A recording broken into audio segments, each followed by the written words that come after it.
నమస్తే, welcome to Leo. డిక్లరేషన్పై సంతకం పెడతానికి నామోషిగా feel అయినటువంటి ఒక వైఎస్ జగన్మోహన్ రెడ్డి ఇప్పుడు రాజకీయాల్ని రేపుతున్నాడు.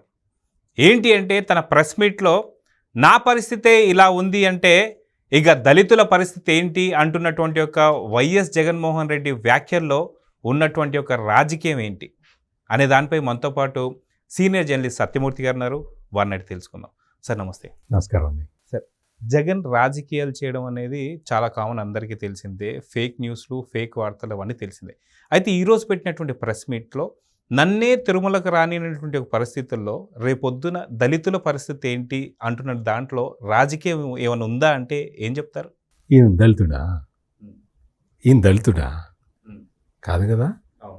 దళితులందరూ హిందువులే. హిందువులు ఏ దేవాలయంలోకైనా వెళ్ళచ్చు, ఎటువంటి అభ్యంతరం లేదు. ఎవ్వరూ అభ్యంతరం పెట్టట్లేదు. దళితుల్ని తీసుకొని వెళ్తున్నారు, దేవాలయాలకి దళితుల్ని తీసుకెళ్తున్నారు. నీకు జగన్మోహన్ రెడ్డి అధికారంలో ఉన్నప్పుడు నా ఎస్సీలు, నా ఎస్టీలు, నా అన్నాడా? ఎంతమంది దళితుల్ని చంపించాడు?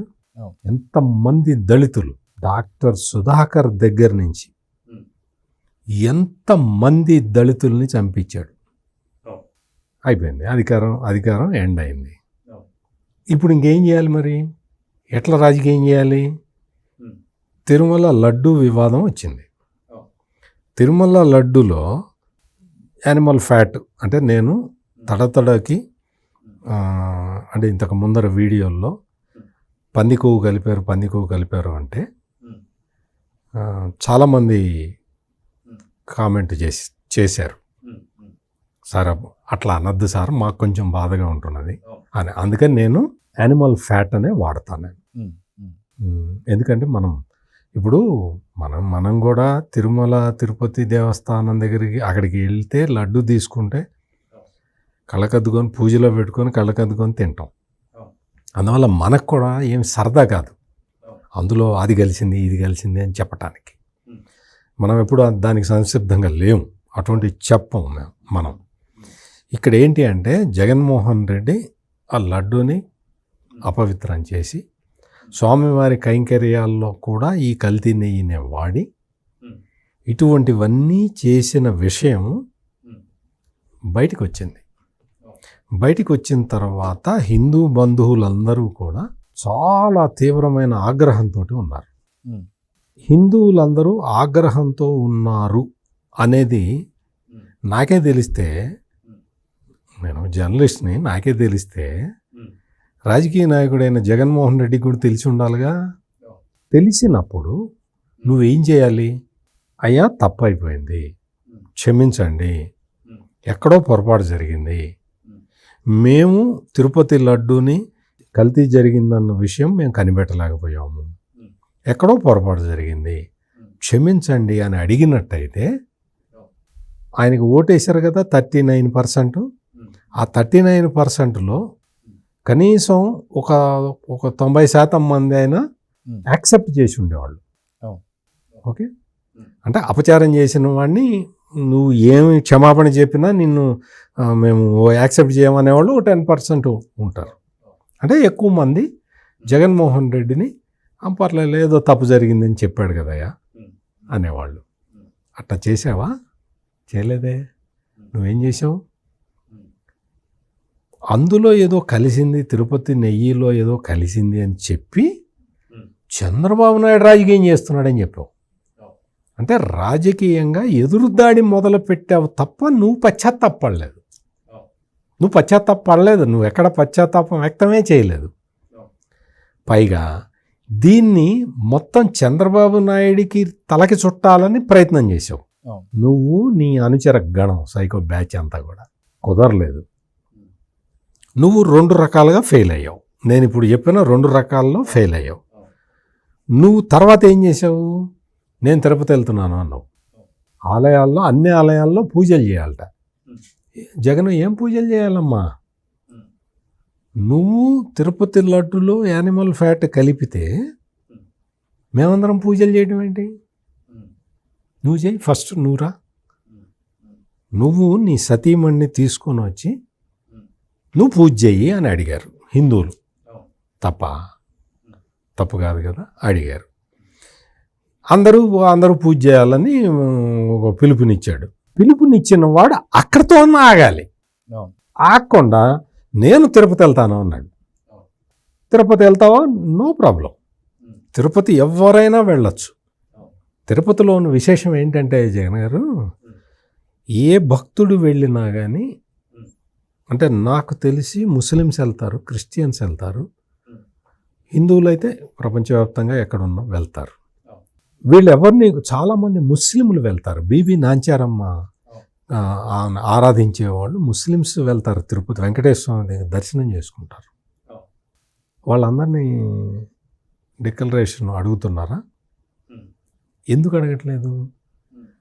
అక్కడ తిరుమలలో ఆచారం ఏంటంటే, నీ మతం ఏంటి అని ప్రతి వాళ్ళని అడగరు. ప్రతి వ్యక్తిని కూర్చోబెట్టి, నీ ఏ మతం, నీకు స్వామి మీద విశ్వాసం ఉందా అని అడగరు. కలియుగ వెంకటేశ్వర స్వామిని కొలవటానికి వచ్చిన వాళ్ళు ఏ కులమైనా ఏ మతమైనా ఎలవ్ చేస్తారు. కాకపోతే ఇక్కడ ఒక మెలిక ఉంది. ఏంటి అంటే, నాన్ హిందూస్ అంటే అందరికీ తెలిసిన నాన్ హిందూస్. అంటే నువ్వు క్రిస్టియన్వో, నువ్వు ముస్లింవో అయితే, అతను సెలబ్రిటీనో, లేక ఒక రాజకీయ నాయకుడో, ఒక మంత్రో గింత్రో ఎవడో ఒకడు అయితే ఏం చేస్తారు అంటే, అందరికీ తెలిసిన వ్యక్తి కదా, అందరికీ తెలిసిన వ్యక్తి కాబట్టి డిక్లరేషన్ పెడతారు. స్వామి మీద మాకు నమ్మకం ఉందని సంతకం పెట్టండి, మీకు స్వామి దర్శనం దొరుకుతుంది అని చెప్తారు. ప్రతి భక్తుడిని అడగట్లేదు కదా, అడగరు. అది పద్ధతి కూడా కాదు, అడగరు. అడగటం సాధ్యం కాదు. అడగటం నీది ఏ రిలీజియన్ అని అడగటం సాధ్యం కాదు కదా. లక్షల మంది రోజు అట్లా వచ్చి స్వామివారిని దర్శిస్తూ ఉంటే, ప్లస్ పేరు కూడా అడగరు కదా. నువ్వేదో 200 300 రూపాయల టికెట్, 500 రూపాయల టికెట్ కొనుక్కుంటే నీ పేరు, ఆధార్ కార్డు అడుగుతారు. ధర్మదర్శనానికి వెళ్ళినప్పుడు ఎవరిని అడగాల్సి? ఎవరిని అడగరు కదా. అంటే ఎవరు వస్తున్నారు, ఏ మతం వాళ్ళు వస్తున్నారు అని చూడరు కదా. అంత లిబరల్గా ఉంటుంది అక్కడ తిరుమలలో. కాకపోతే ఏంటి అంటే, ఇతను హిందూ రిలీజియన్ అతను కాదు అని చాలామందికి తెలిసిన వాళ్ళు ఉంటారు కదా, ప్రముఖులు. ఆ ప్రముఖుల దగ్గర డిక్లరేషన్ తీసుకుంటారు. డిక్లరేషన్ మీద సంతకం పెట్టడం తప్ప. డిక్లరేషన్ అంటే నీకు స్వామివారి మీద నమ్మకం ఉంది అని అర్థం. నీకు స్వామివారి మీద నమ్మకం ఉందా లేదా చెప్పు జగన్, చెప్పాలి కదా. ఆ పాయింట్ చెప్పాలి. నాకు వెంకటేశ్వర స్వామి మీద నమ్మకం ఉంది అని సంతకం పెట్టడం తప్ప, లేదా నీకు నామోషీనా? నాకు తెలిసినంత వరకు జగన్మోహన్ రెడ్డికి నామోషి. ఇంతకు ముందర ఈ బ్యాచ్ అంతా, సైకో బ్యాచ్ అంతా వచ్చి ఏం మాట్లాడారు? జగన్మోహన్ రెడ్డికి స్వామి గారి మీద భక్తి ఉన్నది, స్వామివారి అంటే చాలా ఇది ఉన్నది, అది ఉన్నది అని చెప్పాడు. జగన్మోహన్ రెడ్డి ఏం చెప్పాడు? నేను బైబిల్ చదువుకుంటాను నేను అన్నాడు. బయటకు వచ్చి హిందువులాగా నాటకం ఆడతాను అని చెప్పాడు. ఇదే చెప్పాడా, వేరే ఏదన్నా చెప్పాడా? జగన్ 4 గోడల మధ్య నేను బైబిల్ చదువుకుంటాను, బయటకు వచ్చి హిందువులాగా మీ అందరి ముందర నాటకం ఆడతాను అని చెప్పాడు. కరుణాకర్ రెడ్డి, జగన్మోహన్ రెడ్డి చెప్పిన దానికి ఇప్పుడు కరుణాకర్ రెడ్డి సమాధానం చెప్పాలి. కరుణాకర్ రెడ్డి ఏం చెప్పాడు? వెంకటేశ్వర స్వామి మీద ఈయనకి నమ్మకం ఉంది అన్నాడు. ఈయన ఏం చెప్పాడు? నేను 4 గోడల మధ్య బైబిల్ చదువుకుంటాను, బయటికి వస్తే హిందువులాగా నేను నాటకం ఆడతాను, ఫోజు కొడతాను అని చెప్పాడు. అదే చెప్పాడా? జగన్ వేరే విధంగా చెప్పాడా? Parents the matter. నువ్వు క్రైస్తవుడివి, ఏ మతం వాడైనా. నేను ఇందాక అంతసేపు నేను తిరుమల దర్శనాల గురించి చెప్పిన కారణం ఏంటి అంటే, ఏ మతం, ముస్లిం మతం వాళ్ళు చాలామంది వెళ్తారు, నాకు తెలిసిన వాళ్ళు చాలామంది వెళ్తారు తిరుపతి. క్రిస్టియన్స్ వెళ్తారు, దండం పెట్టుకుంటారు, వస్తారు. వాళ్ళని ఎవరు అడగట్లే డిక్లరేషన్. అడిగే పద్ధతి కూడా అక్కడ లేదు, అంత వ్యవస్థ కూడా అక్కడ లేదు. వాళ్ళు అట్లా అడిగి దేవుడి దగ్గర వివక్ష చూపించాలి అన్నంత చిన్న దేవుడు కాదు ఆయన. ఆయన దేవదేవుడు. నువ్వు క్రిస్టియన్ అని అందరికీ తెలుసు కాబట్టి నిన్ను డిక్లరేషన్ అడుగుతున్నారు. నేను క్రిస్టియన్ని కాదు, నా పేరు జగన్మోహన్ రెడ్డి అని చెబితే నిన్ను డిక్లరేషన్ అడగరు కదా. ఎందుకు అడుగుతారు? నువ్వు పెళ్ళి ఏ పద్ధతిలో చేసుకున్నావు? పరిశుద్ధ శుభలగ్నము అని రాసావు. ఏదో పరిశుద్ధ శుభలగ్నం అంటే నీ పరిస్థితి ఏంది? నువ్వు మ్యారేజ్ ఎట్లా చేసుకున్నావు? మీ ఫాదర్ చనిపోయినప్పుడు ఏ పద్ధతిలో చేశారు? మీ ఫాదర్కి జయంతికి వర్ధంతికి నువ్వు వెళ్ళి నువ్వు ఏ పద్ధతిలో పూజలు చేసావు? ఇవన్నీ మాకు తెలుసు కదా. మీ అమ్మ విజయలక్ష్మి బైబిల్ పట్టుకొని తిరుగుతుంది కదా.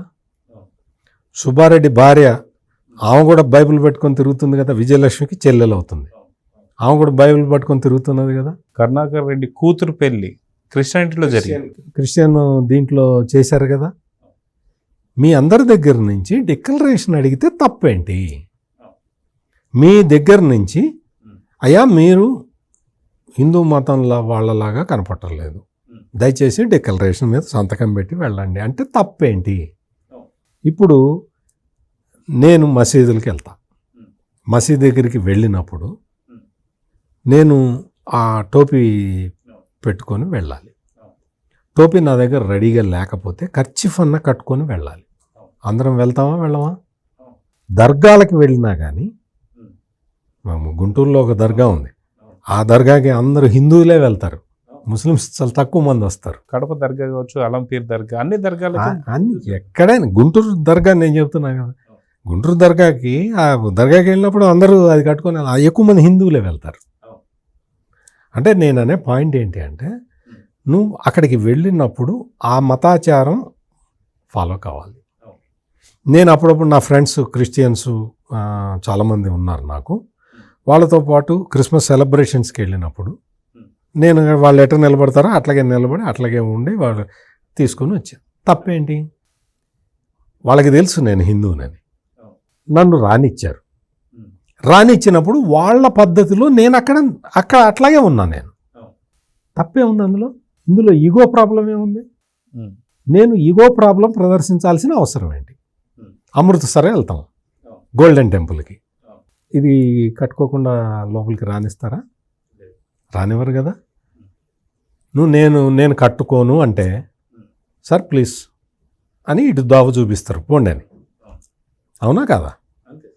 నువ్వు అమృత్సర్ వెళ్ళి స్వర్ణ దేవాలయంలోకి నేను అది కట్టుకోకుండా వెళ్తాను, నువ్వు నన్ను ఎట్లా ఆపుతావు అని అడిగే వీలుంటుందా? అంటే తిరుమల అంటే నీకు అలుసా? నీ ఇష్టం వచ్చినట్టు చేస్తావా? తప్పు కదా. పైగా ఇదంతా చేసి ఇప్పుడు నేను ఫస్ట్ స్టేజ్లో ఫెయిల్ అయ్యాడు, సెకండ్ స్టేజ్ ఫెయిల్ అయ్యాడు, థర్డ్ స్టేజ్ ఫెయిల్ అయ్యాడు.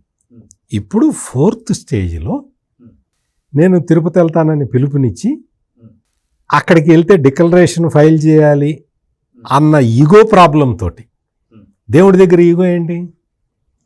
దేవుడి దగ్గర ఈగో ఏంటి?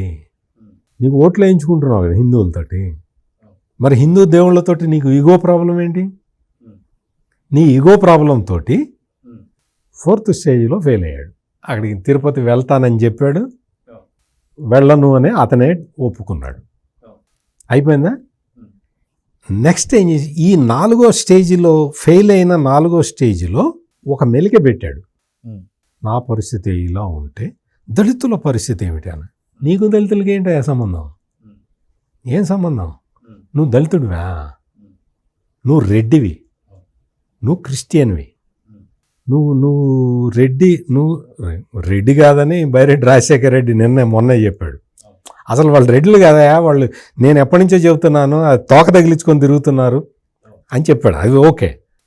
నువ్వు నీ మతం ఏమిటి అని అడిగితే నువ్వేం సమాధానం చెప్పాలి? నేను రాజశేఖర రెడ్డి కొడుకుని కాదని ఎవరు అనలేదు. నీ మతం ఏంటి? నా మతం మీకు తెలీదా? మాకు తెలీదు, చెప్పు. నీ మతం ఏంటి అంటే నేను క్రిస్టియన్ని అని ధైర్యంగా చెప్పలేకపోయిన జగన్మోహన్ రెడ్డి ఏం చేశాడు తెలుసా? దళితులని ఎట్లా రాణిస్తారు, నన్నే రానివ్వకపోతాను. నీ ఈగో ప్రాబ్లం తోటి నువ్వు వెళ్ళలేదు. దళితులకి దేవాలయాల్లో ఎటువంటి నిర్బంధం లేదు, వాళ్ళందరూ చక్కగా వెళ్తున్నారు. వాళ్ళు ప్రదక్షిణలు చేసుకుంటారు, స్వామికి దండం పెట్టుకుంటారు. వాళ్ళని ఎవ్వరు, జగన్ గారు ఏ టెంపుల్లో అయినా, ఏ హిందూ దేవాలయంలో అయినా మీ కులం అడిగారా? ఎక్కడన్నా అడిగారా? హిందువులలో నువ్వు తెలిసిపోతుంది. తెలిసిపోయినప్పుడు తెలియకపోయినా వేరే మతం వాడు అనిపించినా కానీ, అంటే కొంతమంది ఫేస్లో కనపడచ్చు, ఎవ్వరు అభ్యంతరం చెప్పరు. అది హిందూ ధర్మం. హిందూ ధర్మం ఏంటి అంటే సర్వమానవ సౌభాతృత్వం. అంటే మొత్తం సృష్టిలో ఉన్న ప్రజలందరూ ఒక్కటే అని చెప్పే హిందూ ధర్మాల్లో నువ్వు ఇప్పుడు 4వ అటెంప్ట్లో ఫెయిల్ అయిన జగన్మోహన్ రెడ్డి వచ్చి దళితులని ఈ సమాజం నుంచి దూరం చేయటానికి కుట్ర పన్నాడు. నువ్వు సక్సెస్ అవుతావా జగన్? ఇటువంటి కుట్రలు పన్నితే నువ్వు హిందూ సమాజాన్ని విచ్ఛిన్నం చేసే కుట్రలు పన్నితే నువ్వు సక్సెస్ అవుతావా? ఎట్టి పరిస్థితుల్లో కావు. ఎందుకు అంటే దళితులు వేరు, హిందువులు వేరు కాదు. క్రిస్టియన్లు వేరు, ముస్లింలు వేరు, అంతే తప్ప దళితులు హిందువులు వేరు కాదు. అయితే గతంలో చూసుకుంటే దాదాపు ఇది 4వసారి ముఖ్యమంత్రిగా చేయబోతున్నటువంటి ఒక చంద్రబాబు నాయుడు గారి ప్రభుత్వం వచ్చి కూడా దాదాపు 100 రోజులు దాటిపోయింది. గతంలో 3 సార్లు ముఖ్యమంత్రి చేసినప్పుడు కూడా ఎప్పుడు కూడా దళితులు మమ్మల్ని ఆపారని చెప్పలేదే. అదే అసలు ఉండదు జగన్ గారు. అంటే ఇలాంటి రాజకీయాలు చేయడం అనేది ఎలా చూడాలంటారు? ఇప్పుడు 5వసారి కూడా జగన్ ఫెయిల్ అవుతాడండి. ఇప్పుడు 4 స్టెప్పుల్లో ఫెయిల్ అయ్యాడని చెప్పా కదా మీకు. 5వ స్టెప్ ఏంటి? దళితుల్ని డివైడ్ చేయాలని చూస్తున్నాడు. అందులో కూడా అట్టర్ ఫ్లాప్ అవుతాడు. దళితులు హిందువులు వాళ్ళు డిక్లేర్ చేసి వాళ్ళు కొంతమంది ఉంటారు. కొంతమంది ఏంటంటే పేదరికం కారణంగా వాళ్ళు మతం మార్చుకుంటున్నారు. అది చాలా పెద్ద చర్చ జరగాలి దాని మీద. అది వేరే విషయం, మనం ఇంత షార్ట్ స్పాన్లో మనం చెప్పేది కాదు. వాళ్ళు కొన్ని ఇబ్బందుల కారణంగా, కొన్ని ఆర్థిక ఇబ్బందులు తీరతాయేమో అన్న ఒక ఉద్దేశంతో కొంతమంది మతం మార్చుకుంటున్నారు. మతం మార్చుకున్న వాళ్ళు వాళ్ళ సర్టిఫికెట్లని మార్చుకోవట్లేదు. దాన్ని మనం ఆ డిబేట్లోకి మనం వెళ్ళొద్దు. వాళ్ళ పేదరికము లేకపోతే వాళ్ళ ఏదైనా నమ్మకము దానితోటి వాళ్ళు క్రైస్తవులుగా మారుతున్నారు. అది తప్పే అయినా కానీ మనం దాని గురించి మాట్లాడాల్సిన అవసరం లేదు. మనకి ఇది లేదు మనకి. వాళ్ళ సర్టిఫికేట్స్లో వాటిట్లో దళిత్ అనే ఉంటుంది, లేదు బీసీ అనే ఉంటుంది, లేకపోతే ఫార్వర్డ్ క్యాస్ట్ అయితే ఫార్వర్డ్ క్యాస్ట్ అనే ఉంటుంది. వాళ్ళు క్రైస్తవ మతాచారాలు అనుసరించినా కానీ వాళ్ళని ఏ హిందువు అబ్జెక్షన్ చెప్పట్లా. నీ సర్టిఫికెట్ ఇట్లుందేంటి, నువ్వు అక్కడికి ఎందుకు వెళ్తున్నావు అని అడగరు. అంత సంస్కారవంతమైన నాగరికత కలిగిన మన దేశం ఇది. మరి అందుకని ఎవ్వరూ కూడా నీ సర్టిఫికెట్లోనేమో నీ కులము దళిత్ అని ఉంది, లేకపోతే ఇంకోటి ఉంది. మరి నువ్వు రోజు ఆదివారం పూటేమో నువ్వు చర్చికి వెళ్తున్నావు, ఎందుకు వెళ్తున్నావు అని అడగరు. అంత సంస్కారహీనులు ఇండియాలో ఎక్కడ ఎవరు లేరు. కానీ నువ్వు ఎక్కడికి వెళ్తే అక్కడికి ఆ మతాచారాలని పాటించాల్సిన అవసరం ఉన్నది. దాన్ని ఉల్లంఘించాలి అని ప్రయత్నం చేసిన జగన్మోహన్ రెడ్డి బొక్క బోర్లా పడి తనకి దెబ్బతగిలి ఇప్పుడేం చేస్తున్నాడంటే ఇంకొక కుట్ర పన్నుతున్నాడు. సమాజాన్ని విచ్ఛిన్నం చేయటానికి కుట్ర పన్నాడు. జగన్మోహన్ రెడ్డి అధికారంలో ఉన్నప్పుడు చేతిలో అధికారం ఉంది కదా, ఆ పవర్ తోటి రాష్ట్రాన్ని 3 ముక్కలు చేయాలని ప్రయత్నం చేశాడు. అధికారంలో ఉన్నప్పుడు ఒక కులం మీద వ్యతిరేకతని పెంచాడు. ఇప్పుడు అధికారం పోయిన తర్వాత బుద్ధి తెచ్చుకోకుండా, కనీసం బుద్ధి జ్ఞానం కూడా తెచ్చుకోకుండా ఇప్పుడు దళితుల్ని ఈ మెయిన్ స్ట్రీమ్ నుంచి దూరం జరపాలనే కుట్ర మొదలుపెట్టాడు. కానీ జగన్మోహన్ రెడ్డికి నేను చెప్పే పాయింట్ ఒకటి ఏంటి అంటే, జగన్మోహన్ రెడ్డి కన్నా నేనైతే వయసులో పెద్దవాడినిగా, అతని దగ్గర ఉన్న డబ్బుల్లో నాకు లక్షో వంతు లేకపోయినా కానీ వయసులో అయితే నేను అతనికన్నా పెద్దవాడిని కదా. జగన్మోహన్ రెడ్డి, నీ రాజకీయాల కోసం వెంకటేశ్వర స్వామిని వాడుకోవాలని చూస్తున్నావు, దయచేసి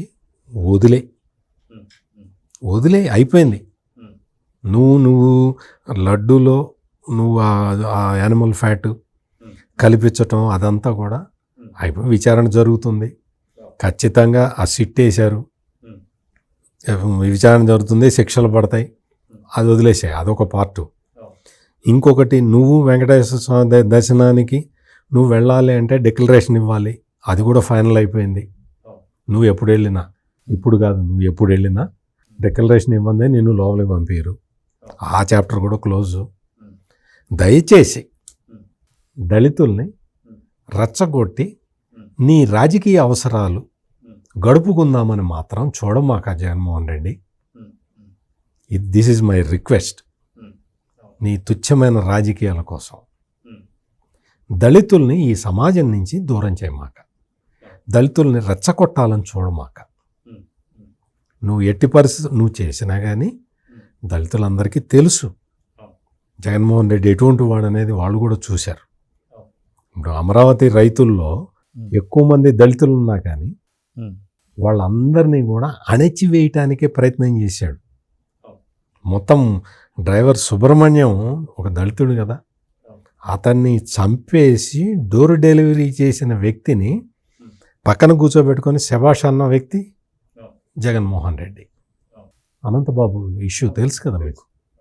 అట్లా దళితులని చంపిన వాళ్ళని, దళితులని హెరాస్ చేసిన వాళ్ళని, దళితుల రక్షణ కోసం ఉన్న ఎస్సీ ఎస్టీ అట్రాసిటీస్ యాక్ట్ని తన స్వార్థం కోసం, తన రాజకీయ ప్రయోజనాల కోసం వాడుకున్న జగన్మోహన్ రెడ్డిని దళితులు ఎట్టి పరిస్థితుల్లో నమ్మే అవకాశం లేదు, నమ్మటానికి అసలు ఏమాత్రం ఛాన్స్ లేదు. కాబట్టి జగన్మోహన్ రెడ్డి దయచేసి ఈ తుచ్చమైన రాజకీయాలు ఆడమాక, వద్దు, అవసరం లేదు. నువ్వు చిత్తశుద్ధితోటి ఉండు. నీకు అధికారం పోయింది, నువ్వు కుట్రలు పన్నుతున్నావు, నువ్వు శాంతి భద్రతలు లేవు అన్నావు, వివాదాలు కానీ 36 మందిని చంపేశారన్నావు. 36 మంది పేర్లు ఇవ్వాలంటే 36 మంది పేర్లు లేవు నీ దగ్గర, ఇవ్వటానికి నీకు లేదు, అక్కడ పేర్లే లేవు. కుళ్ళు పడిపోతున్నావు. చంద్రబాబు నాయుడు ప్రభుత్వానికి మంచి పేరు వస్తుంటే కుళ్ళు పడిపోతున్నావు, ఉణికిపోతున్నావు, మాట్లాడటానికి ఇట్లా అల్లాడిపోతున్నావు, ఈర్ష్యతోటి రగిలిపోతున్నావు. నీ వాళ్ళందరినీ తీసుకొచ్చి మళ్ళీ బూతులు మొదలుపెట్టి ఇచ్చావు. మారు, ఇప్పటికైనా మారితే ఈ 11 అయినా మిగులుతాయి.